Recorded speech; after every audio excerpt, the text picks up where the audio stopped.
আচ্ছা বলেছে কি ফাইন্ড দ্য মিসিং নাম্বার, ঠিক আছে। তো একটা রাউন্ডে দেওয়া আছে দেখো 7, 3, 30 আর এখানে জিজ্ঞাসা, এখানে নাম্বারটা মিসিং আছে বার করতে হবে।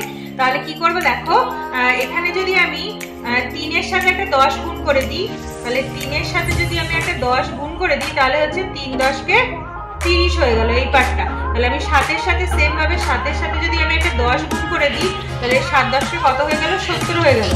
কিন্তু 70, কিন্তু অপশনে 70 নেই, তাহলে আমাকে এইভাবে করলে হবে না, এইভাবে করলে হবে না। তাহলে কিভাবে করব দেখো, তাহলে কিভাবে করছি দেখো, প্রথমে করছি 3q করে দিলাম, 3q করলে কত হচ্ছে দেখো 27, 27 এর সাথে 3 যোগ করে দিলাম তাহলে কত হচ্ছে 30 হয়ে গেল। সেম ভাবে আছে 7, তাহলে পরেরটা দেখো 7q করছি, 7q মানে কত 343, এর সাথে যদি একটা 7 যোগ করে দিই তাহলে কত হচ্ছে বলো তো 350, 350 হয়ে গেল। তাহলে এখানে অপশন দেখো 350, কিন্তু অপশন 1, এটা হয়ে গেল রাইট অ্যান্সার।